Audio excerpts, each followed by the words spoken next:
Today we are in the most fantastic location in Britain. In fact, it's a World Heritage Site. It's the stone circles of Avebury in Wiltshire.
The monument comprises of a large henge that is a bank and ditch within a large outer stone circle and two separate smaller stone circles situated inside the centre of the monument. Its original purpose is unknown, although archaeologists believe it was most likely to be used for some form of ritual or ceremony. The Avebury monument was part of a larger prehistoric landscape containing several older monuments nearby, which includes West Kennet Long Barrow and, of course, Silbury Hill. By the Iron Age, the site had effectively been abandoned, with some evidence of human activity on the site during the Roman occupation. But during the early medieval period, a village first began to be built around the monument, which eventually extended into it, and in the late medieval and early modern periods, locals destroyed many of the standing stones around the henge, both for religious and practical reasons. The antiquarians John Aubrey and William Stukeley, however, took an interest in Avebury during the 17th century and recorded much of the site before its destruction. Archaeological investigation followed in the 20th century and led primarily by Alexander Keeler, who oversaw a project of reconstructing much of the ancient monument. In the 1930s, archaeologist Alexander Keeler was carrying out excavations at Avebury when under one stone, which is number 9 in the southwest quadrant of the henge, was found to contain the skeleton of a man. It was believed that he was an itinerant barber, surgeon or tailor who had suffered various injuries when the stone had fallen and trapped him. This skeleton was found the remains of a leather purse containing a pair of scissors, a probe and some coins. Since the tools found alongside his bones suggested he was a barber surgeon, the murderous megalith has become known as the Barber Stone and today stands proud and erect upon its original site.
What a beautiful church here. This is St James's Church in Avebury. One can imagine there's some kind of disturbance, should we say, to the spiritual connection between the distant past of the Avebury stone circle and this church, which was erected here, if you like, as a defiance to the earlier religions, because they had grave difficulty in removing the stones. But this church is a symbolism of the defiance of the church authorities to the early paganism. And what a wonderful church this really is. I'm just going to go for a quick wander.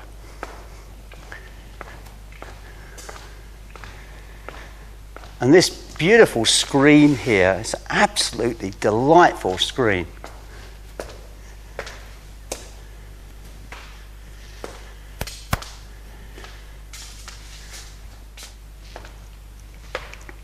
And surprisingly, it's a very tranquil church, and there's very pleasant energies that you can feel around you as you wander through this normally very busy structure. We came earlier today and it was packed with visitors, so to actually be here during this quiet period is to be able to firmly and positively appreciate the history of this wonderful area.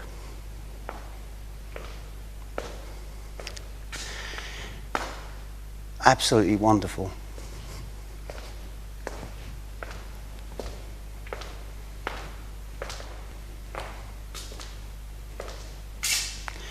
Unfortunately today it's a very brief visit, but I can firmly feel a very positive energy here. It's somebody I feel is trying to draw their attention in some way, and I don't know who this person is, but certainly male, and I don't feel that this person is negative or aggressive in any way, but somebody I feel wishes to make a statement about something.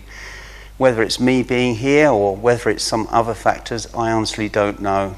But this will have to remain for another day, because we have a lot of things to do today, and particularly so for our journey into the Welsh borders.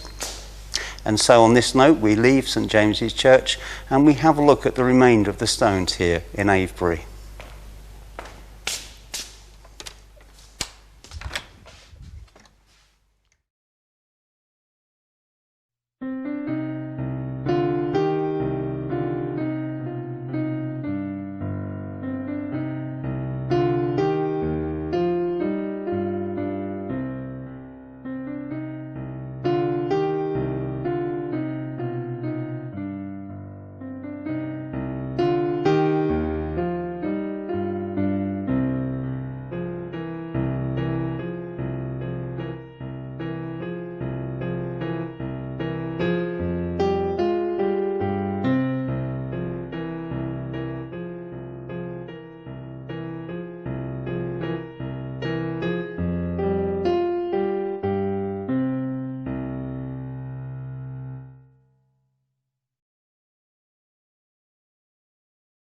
And certainly by walking around here today, I've certainly touched base with a lot of energies, particularly emanating from some of the larger boulders here.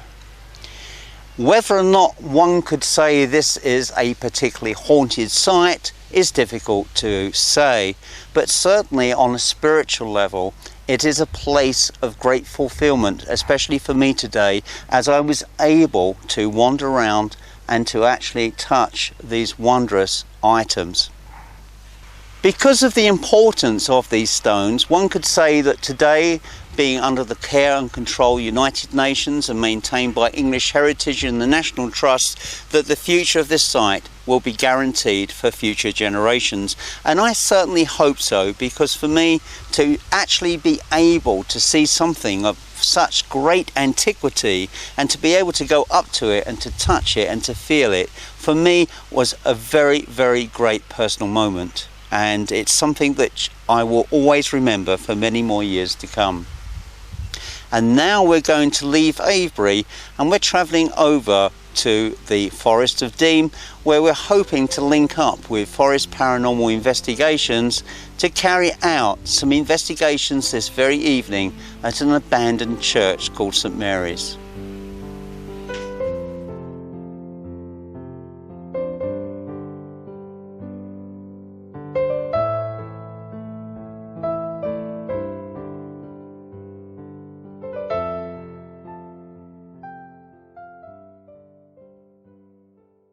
one can imagine there's some kind of disturbance, should we say, to the spiritual connection between the distant past of the Avebury stone circle and this church, which was erected here, if you like, as a defiance to the earlier religions, because they had grave difficulty in removing the stones. But this church